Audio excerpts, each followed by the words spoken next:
Folks, the Winnipeg Jets have kind of had a rough past few weeks, but with some time off and the Jets considering a number of potential trade options, it's time to think about what the best case scenario for the upcoming trade deadline is and ones that maybe don't work in Winnipeg's favor. All coming right up on tonight's episode of Locked On Winnipeg Jets.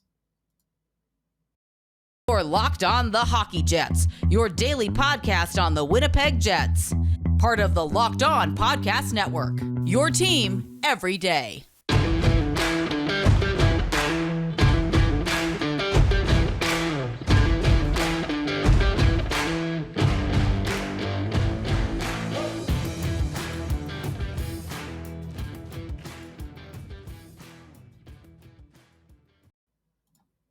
Good evening, Winnipeg Jets fans. Welcome to Locked On Winnipeg Jets, part of the Locked On Podcast Network, your team every day. I'm your host, Harrison Lee, an avid Winnipeg Jets fan and an online blogger. You can follow me on Twitter at HLLivingLoco and at LO_Winnipeg Jets. As always, thanks so much for making Locked On Jets your first listen of the day every day. If you like what you're hearing, be sure to like, follow, and subscribe on your favorite podcasting platform of choice, including Apple, Spotify, Google, Megaphone, Odyssey, and YouTube. Doing so is completely free of charge and ensures you never miss another episode. But most of all, we just really love and appreciate your support. Today's episode is brought to you by FanDuel Sportsbook, official sportsbook of Locked On. Make every moment more and visit FanDuel.com/LockedOn today to get started. Now, talking about the Jets, obviously, like I said at the intro, we're going to dive into two scenarios where the Jets either have a smashing trade deadline or they have a really bad one.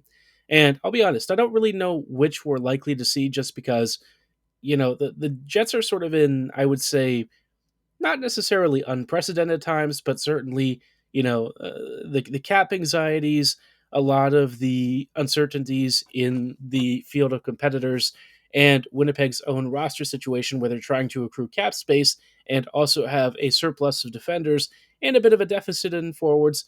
It is a delicate balancing act, and knowing when to strike is really critical. Horvat's off the board, so Bo is no longer really in play.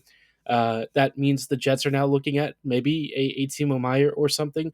They've already been linked to Meier. Meier's got ties to Nikolai Ehlers, and so there's a lot of congruency. We've talked about that in the past, and I think if Meier comes to the Jets, that makes the entire trade deadline a win. Now, I will say that there is potentially a scenario where they lose a Meier deal, but to be honest, if you are getting the best player in an exchange, especially somebody like Timo, who quite honestly might be one of the top five wings in the entire NHL, it's hard to kind of walk away from that. He actually just scored last night 2 goals and an assist, and his game winner in overtime was his 30th goal of the season. I'm telling you, man, Timo, if he comes to the Jets, right, he's already ripping, opponents apart with great opponents. Now that I've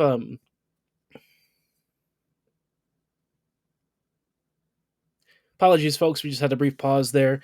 I was just saying right before we cut out that one thing that I've seen people talking about with the Jets and with the Sharks is maybe you look at not only Timo Meier, but you take a swing for the fences and go for Erik Karlsson. If the Jets were to get both players, I really feel like that would be not only one of the most earth-shattering trades we've seen in the NHL recently, but also maybe the biggest move in Winnipeg Jets franchise history. The only thing, that would probably, of course, outdo it it's the Teemu Selanne deal, but I mean, is that really comparable? Probably not. But looking at a Timo Meier and Erik Karlsson deal, a lot would have to happen. Karlsson would need salary retained. The Jets would probably be mortgaging most of the team's future. But the reality is, you're looking at the next 2 years as that's your window. And if the Jets were to somehow pull that off, that would be one of the biggest victories in this team's history. I would love to see Karlsson and Meier on the Jets. Is it likely? No. I do think Meier actually makes a lot of sense, and I think, based on what he's asking for, which is somewhere in the neighborhood of like 8.5 to 9.5 million, give or take somewhere in between, probably around 9 million is where he'll settle. I think there's a lot of reasons why it makes sense for actually, not only the Jets, but Timo Meier himself. I think that there's a really good fit for a long term deal. I think he'd be joining a team that's already pretty close to being really competitive, but just needs an extra push to go a little bit further over the next few years. And Meier will continue to be really good beyond those next 2 seasons. He's what, like 26, 27? So still kind of in his prime. He's still extremely productive. No matter what, if you get Meier, it's a huge victory. And I think for me, that is still my dream scenario. I would say to a lesser extent, a DeBrincat level player would be really good. I think it would be a victory, even though, the margins by which you really come through and sort of make this Jets team significantly better aren't quite as high as you'd get with like the boost that Meyer gives you. But look, nobody should sneeze as a Brinkett deal. If Alex were to join the Jets, I think it'd be a great thing. I personally be a very big fan of Alex. I think he'd be a great fit for what Bones wants to do. And I think long term, he fits Winnipeg's vision. He's what, 25? You can sign him long term, and he will be extremely productive for the Jets. I mean, he'd be a menace on the power play at even strength. No matter what you ask him to do, he'd be really good. And so for me, I look at these two scenarios and I see an absolute win. I mean, it's hard to trade for some of the top players in the league and lose deals, especially with how the Jets have usually handled this. It's not often where they have a big blockbuster deal and they get hosed. I think the only times that I've really not cared for some of their deals are when they're spending like 2 second rounders on Brendan Dillon, but even then, grand scheme of things, not a tremendously huge deal, even if it was at the time a bit of an overpayment. So, a lot to consider there. I think we all know that those two players coming in, or any, in maybe the third, if we're talking about Erik Karlsson, one, two of those guys together would be amazing. But, more realistically, we're only looking at one, and it's probably going to be Timo. So, let's get that done. And think about that as your number one trade deadline move. Now, there are one or two other ways I think the Jets could potentially win the trade deadline, and it may not even be through player acquisitions. But before we dive into that, as well as what would qualify as a very crappy trade deadline, I want to shout out our friends and partners at FanDuel. This year, the only app you need at your Super Bowl party is FanDuel, America's number one sportsbook. We're really excited about our new sports betting partner for Locked On because they're the number one sports book in America. Like I said, FanDuel. And if you're new to FanDuel, it's a fantastic time for you. They have so many great features that make betting on sports fun and super easy. Download FanDuel right now so you can get, no sweat first bet just in time for Super Bowl 57. You'll get up to $3,000 back in bonus bets if your first bet doesn't win. FanDuel lets you bet on everything from the money line to point spreads to even how many touchdowns a player might throw in a game. So for the upcoming Super Bowl, I would say Jalen Hurts probably is going to toss 3+ TDs. Mahomes, I don't know, right? His ankle is kind of messed up, so we'll see how that goes. He said he's going to be fine, but you never know. Sports can be a really fickle beast, and I think this particular game, with all of the circumstances around it and sort of the uncertainties around the Chiefs against a very potent Eagles team that's basically obliterated the competition, anything is up for grabs. But no matter who you're betting on or who you think is going to win this game, FanDuel Sportsbook is safe, secure, and super easy. And best of all, you can get your winnings paid instantly. Who doesn't love a little bit of instant gratification? Join FanDuel today at FanDuel.com/LockedOn to claim your no sweat first bet on Super Bowl 57. That's FanDuel.com/LockedOn. Make every moment more with FanDuel, official sportsbook partner of the NFL.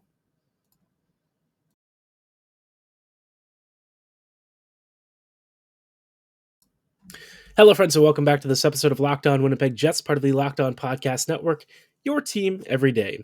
Thanks for making Locked On Jets your first listen of the day every day. Like we said just a little bit ago, we are diving into scenarios where the Jets can win and maybe lose the trade deadline. So, obviously, winning would involve acquisitions, big trades, Timo Meier, maybe Erik Karlsson in some dream-like scenario that doesn't really exist for practical reasons for the Jets. And maybe even, you're talking about somebody who's certainly another high-end player, even if it's not the best player available in Alex DeBrincat. There's plenty of options for winning. And I also thought, one other way the Jets could potentially win is freeing up cap space and ultimately consolidating that defense. It's been a problem. We've talked about it since the offseason. the logjam continues to be an issue. We're seeing Pionk really struggling. Schmidt's cap hit is pretty significant and also limiting the team in a lot of ways. So if the Jets were able to move salary and kind of get out from under some of these deals that are maybe not as valuable for Winnipeg as they might be for another team, I think that that would be considered reasonably a pretty nice win. I don't think the Jets are actually going to trade, anyone with a big deal on the back end. I'd be shocked if Pionk leaves. I think the team really likes him. I think he's a big leader in the room, and I think he commands enough respect to where the Jets just don't really seem to be that interested in moving him. And I think Schmidt is kind of impossible to move unless you pay somebody. So yeah, I would say, I don't expect the blue line to really see a massive overhaul, but I do think Logan Stanley's probably one of the guys who could be an odd man out. I mean, he's cheap, but, I think other teams might look at his size and think that he's got some real potential to become a future Zdeno Chara, even if we know the reality is probably more like Ben Sherratt. And that's like a really good case scenario. The more likely scenario, he kind of has like those Rasmus Ristolainen bad days mixed with a little bit of Tyler Myers for good measure. So, yeah, all that to say, I think Winnipeg shedding salary and looking to start to prep for the future of a lot of big contract extensions and maybe even some big free agent deals, I think could be construed as a victory if the Jets use that cap space wisely. Now, I also said that there are ways that the Jets could potentially kind of get, the trade deadline wrong. And I'm not going to say that these would be like ruinous or necessarily, the worst outcomes ever, but I think these would not really move the needle in ways that the Jets desperately need. If the Jets say acquire a couple of forwards, right? We're looking at 2, 3 middle sixers. I think for consolidating the third and fourth lines, it would be potentially effective. But the Jets, bottom of the day or at the end of the day, bottom line, they have got to bring in a major difference maker. And settling for, you know, Max Domi, Nick Ritchie, these guys all can play really pivotal roles in sort of limited scenarios. What you're looking for is that player who can take this team from being a playoff appearance kind of squad to a team that's genuinely thinking about a much longer run. And right now, the Jets are kind of the former rather than the latter. So, if Winnipeg only grabs a couple of forwards because they're more inexpensive, they're not that um, asset, they're not big asset drains. They're not that expensive in terms of salary, and the cap hits are low. I feel like the Jets are missing the boat on what would be, potentially one of the biggest competitive windows in Winnipeg history. I mean, these next couple of years, as long as this team is playing competently and Hellebuck continues to do what Hellebuck does best, I mean, this is it. This is your chance to show the NHL that, this team is for real and that they are very serious about making the Cup Finals. But um, for me, I would be disappointed if they only go for middle six players.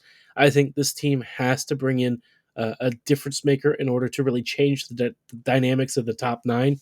Consolidating your depth and kind of ironing out those lines, I think it would certainly help and might even get the Jets a couple of victories here and there. But at the end of the day, I don't think it pushes the team forward enough to where I'm comfortable with that being the only move. I think Winnipeg is also keenly aware of this, so I don't really expect them to settle necessarily unless the market for Meier just becomes too competitive and Winnipeg suddenly can't afford it. But all signs point to the Jets being aware that a big move is needed. They've been linked to Meier several times. There's a lot of buzz that there's from Winnipeg's perspective a lot of really good fits, and maybe even from Meier's perspective a natural congruency. So like I said, I think the Jets are more likely to win the trade deadline this year, but if they screw up and kind of do what they've done in the past where they make minor moves to make moves, that for me would be a tremendous disappointment. But in the meantime, the Jets do have a couple of games upcoming. We'll talk about some of their opponents that they'll be facing after a bit of a lengthy spell off and what we might expect in the first couple of games back from the All-Star break in just a moment. Before we go any further, though, I do want to shout out our friends and partners at Built. Those of you who have been longtime listeners know that I love Built Bars. They're the only protein bar that tastes more like a candy bar with a 100% real chocolate exterior and a soft, chewy interior. They've got plenty of great flavors like churro, peanut butter brownie, coconut almond, and then dark chocolate raspberry, which I highly recommend as a really good starting point. But you're looking for something that's not only failing to compromise on taste, but also not going to be a bit of a dent that really hurts your diet, right? You want something that's good for you. You don't want to put in a lot of junk, and that's why Built Bars are great. They clock in at 130 to 140 calories, maybe 4 to 5 grams of net carbs, and anywhere from 15 to 17 grams of protein. So they are great for just about every lifestyle, whether you want something before you head out for a workout, maybe you're looking for a meal replacement, or even an afternoon snack that you're hoping is a bit of a replacement for that candy bar addiction. You want to cut the carbs and sugar and fats. This is a phenomenal way to do it, and you can order Built Bars at built.com or pick up a couple of preset variety boxes of popular flavors at Sam's Club and Walmart. I highly recommend that you check them out, especially if you're looking for a protein bar that really shakes it up and gives you something new to try. I promise you won't regret it.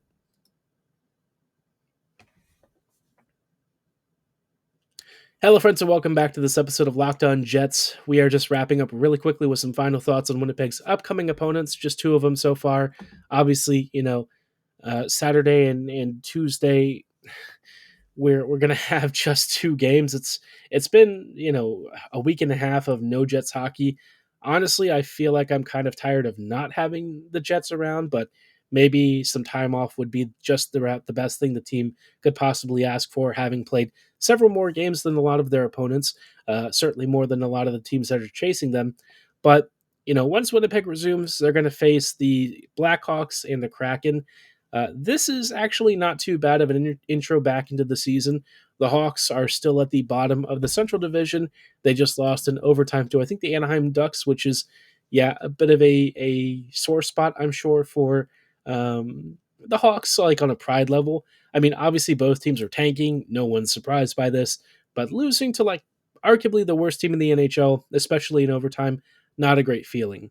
Winnipeg's going to be at home for this one, so I expect them to kind of dust the Hawks. I know I said that for a couple of games before the break, and things did not exactly go according to plan, if we're being honest, but with time off, a little bit more rest, and maybe some health and recuperation, I think the Jets should kind of walk through this Hawks team and really show them what's what. Winnipeg usually has a pretty decent record against Chicago, especially of late with how bad the Hawks have been, so I'm not too worried about that. I would be a little more concerned about the Kraken game, though. I know Seattle just got humiliated by the newly minted Horvat Islanders, but I would not sleep on this Kraken team. A lot of the stuff that I've said about Buffalo recently this year, and about the Golden Knights of the past several seasons applies very much to this Kraken team. They're fast, they're dangerous, they're well balanced, they're deep, and they are a real pain in the butt to deal with, especially once they get offensive zone cycles and forechecks going. So, not an easy stretch to start off the season necessarily. I know the first game's kind of a walk, but I expect the second game, even though it's a home game, to be a bit painful. After that, the Jets apparently are going to start an entire tour of the Metro Division. They've got the Blue Jackets, the Devils, the Rangers, and the Islanders. Don't be shocked if the Jets lose like 2 or 3 of these games. This is a very difficult slate of opponents. We know that the East has been a bit of a bear to contend with this year, and all of these games are on the road. So I know you might expect at least 1 or 2 victories here, but with how the Jets have been recently, unless there's a big acquisition before next week kind of rolls around, I'm thinking it's going to be a hard sell for the Jets to really coast over 2 or 3 wins. But maybe they shock me. Maybe they have a really good run of form. Maybe they win all 4 games against the Metro. I'm not expecting it. I think that'd be unrealistic, but sometimes Winnipeg surprises us and does some really crazy things. So with that in mind, drop your predictions for next week and where you think the Jets might end the next several days. Do you think Winnipeg will retain its second place crown in the Central Division? Do you think Winnipeg might even gain ground on first and surpass the Stars? Or do you expect the Jets to drop some more results and start to slide back a little more into wild card territory? Drop your thoughts and feelings on the upcoming slate of games in the YouTube comments below and at my social medias at HL Living Loco and at LO_Winnipeg Jets.